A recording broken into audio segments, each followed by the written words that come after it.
Halo, assalamualaikum warahmatullahi wabarakatuh. Jumpa lagi dengan saya di channel Babang Servis. Oke guys, di kesempatan kali ini kita dapat servisan menarik ya. Nah ini mungkin teman-teman sudah bisa menebak. Di kesempatan kali ini kita akan melakukan penggantian gelas only. Dan ini penampakan dari handphonenya guys. Oke, kita lihat dulu ya bagian belakangnya. Nah ini adalah HP Oppo A15. Nah ini bisa teman-teman lihat keadaan layarnya pecah terutama di bagian bawah guys. Bisa teman-teman lihat sendiri ya. Nah ini serinya Oppo A15. LCD masih berfungsi dengan baik, sentuhan juga masih normal, hanya saja kendalanya di retak ya. Nah ini coba saya terangkan dulu. Nah ini bisa teman-teman lihat di bagian bawahnya, pojokannya.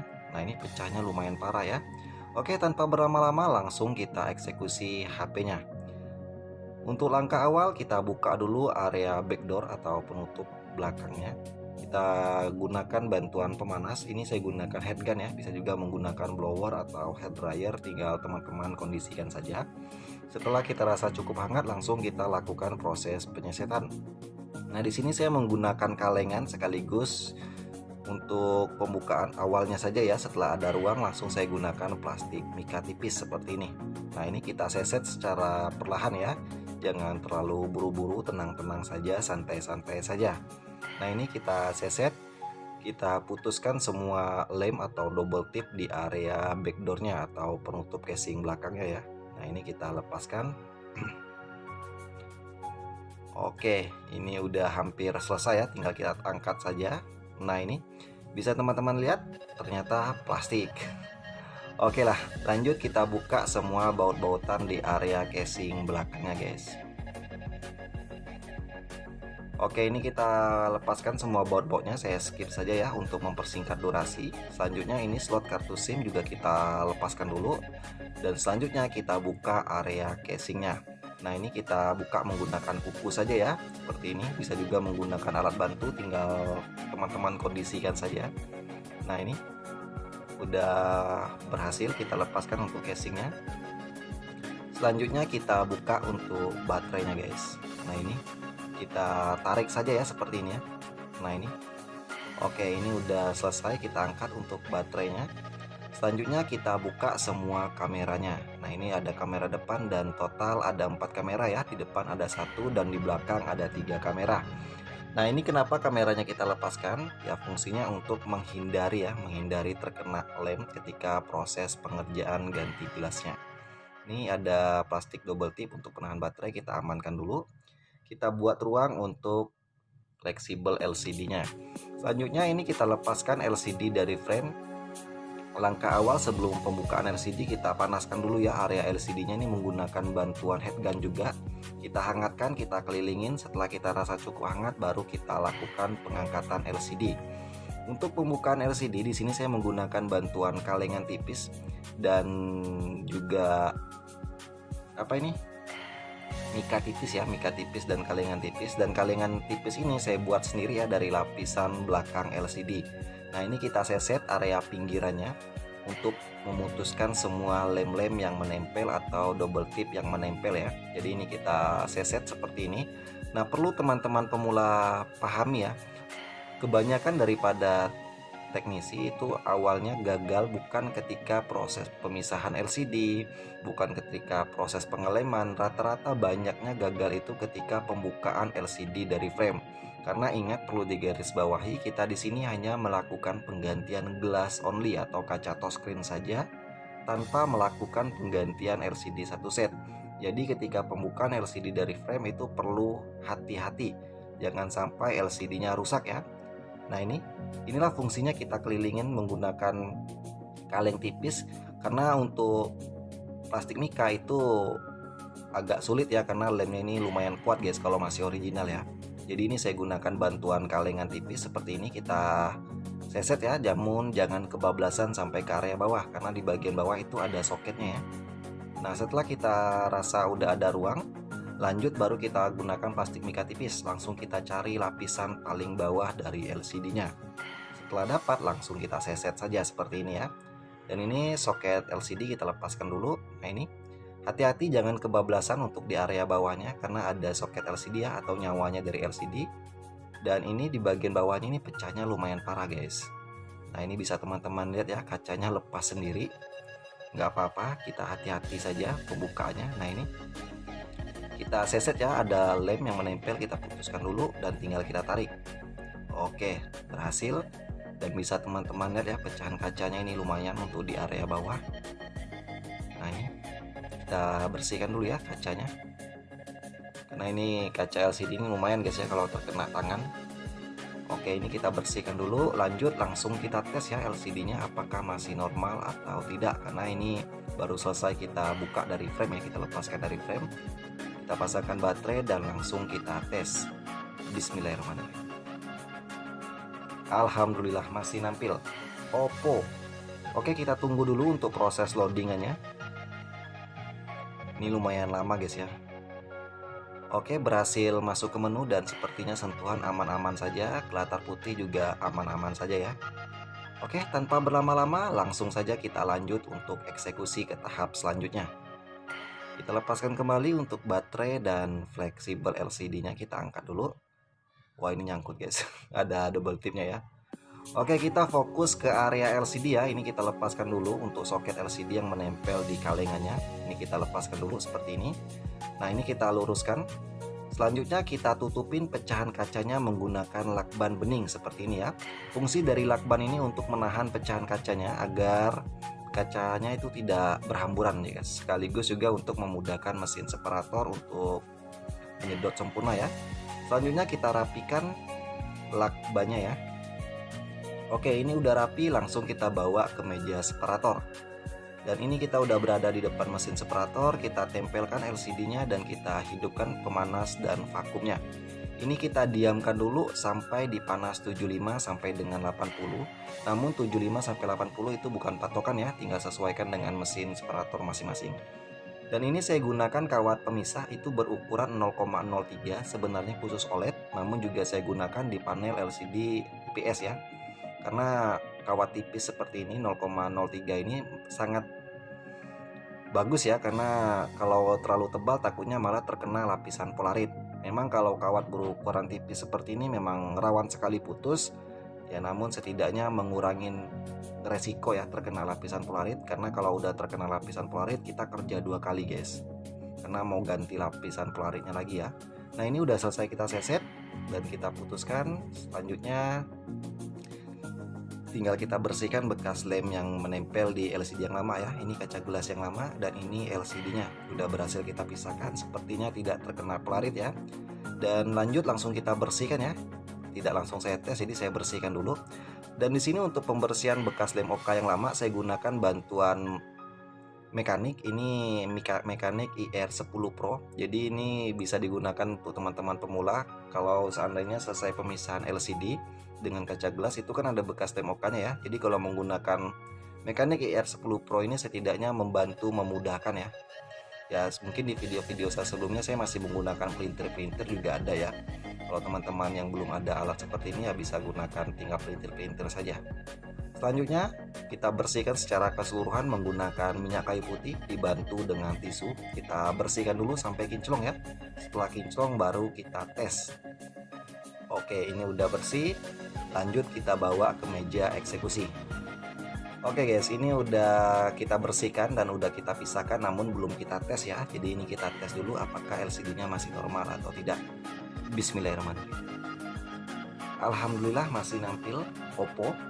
Oke, sambil nunggu proses loadingannya selesai, ini saya elap dulu, saya bersihkan dulu agar enak dipandang ya. Nah ini lumayan lama loadingannya ya. Oke, berhasil masuk ke menu, sepertinya sentuhan juga masih normal dan kita masuk ke latar putih. Mantap, tidak ada cacat ya.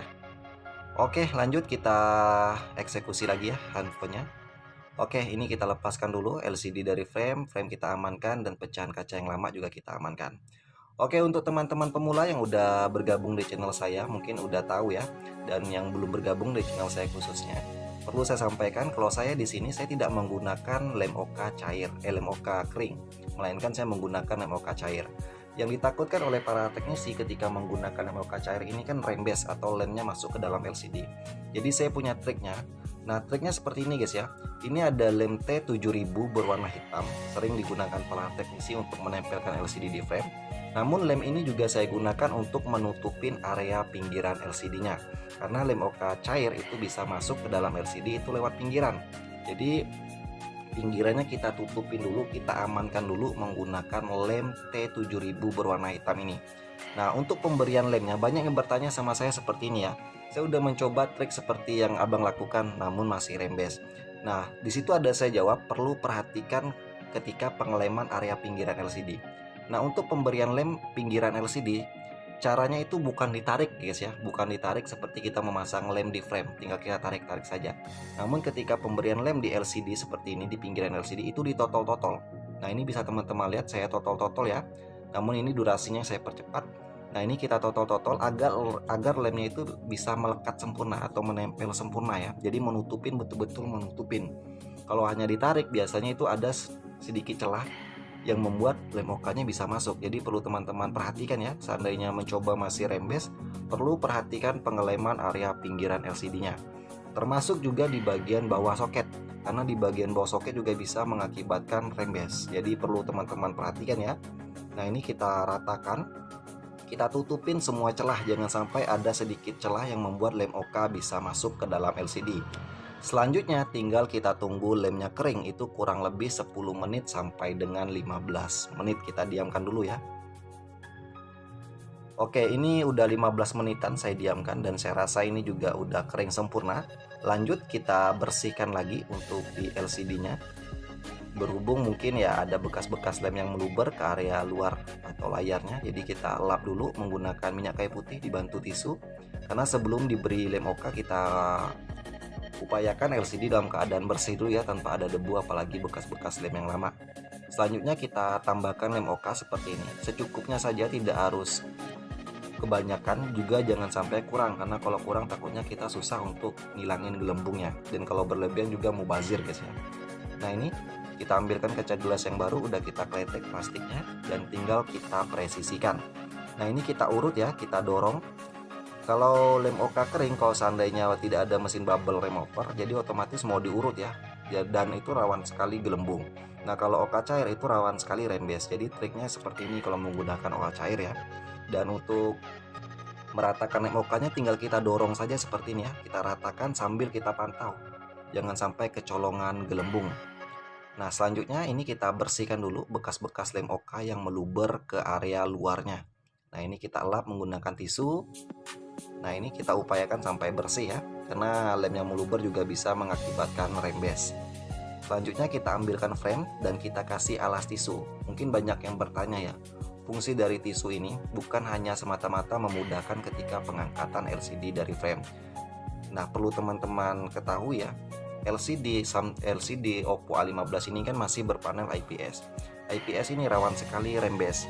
Nah, fungsi dari tisu ini selain dari lem pinggir LCD, fungsi dari tisu ini juga untuk menahan rembes. Jadi, seandainya ada lem OK yang meluber ketika dipres, langsung diserap oleh tisu. Jadi tidak ada celah, tidak ada ruang yang membuat lem OK cair bisa masuk ke dalam LCD. Nah, ini kita ratakan seperti ini, kita tambahkan karet. Fungsi dari karet ini untuk menahan ya, agar kaca gelas dengan LCD-nya itu betul-betul tertata sempurna di frame, tidak miring atau tidak goyang-goyang ya. Oke, ini kita udah berada di depan lampu UV. Selanjutnya kita masukkan ke dalam box lampu ultraviolet, kita diamkan sampai lem OK-nya kering. Itu kurang lebih 15 menit.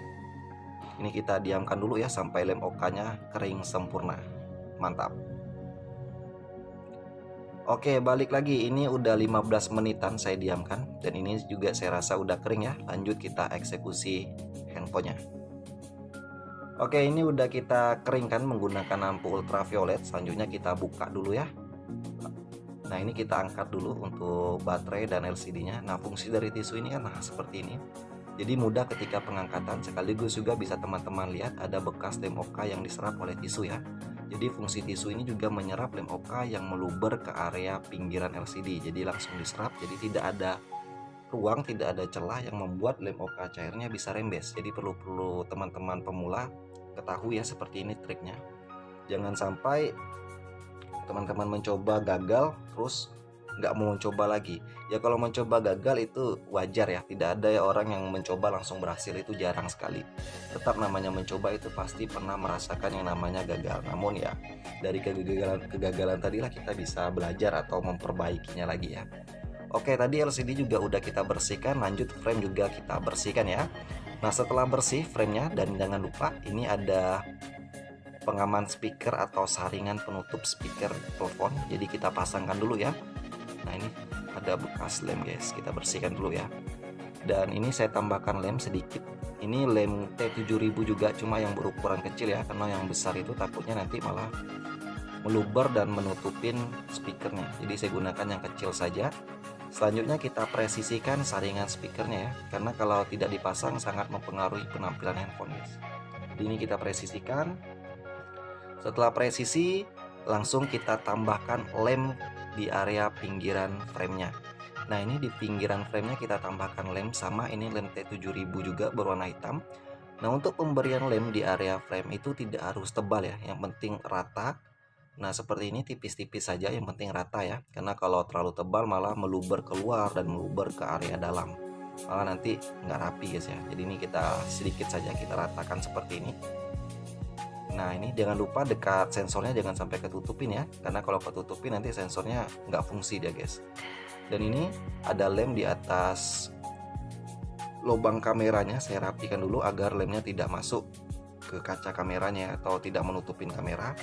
Dan ini di kaca kamera depan kita bersihkan dulu, jangan sampai ada bekas lem OK yang masih menempel ya. Kita cek, kalau udah betul-betul kinclong baru kita pasangkan, takutnya nanti setelah kita pasang malah kameranya buram. Jadi jangan sampai seperti itu ya, jangan sampai kerja dua kali untuk teman-teman pemula. Jadi penting dipantau seperti ini ya, hal-hal kecil seperti ini perlu diperhatikan.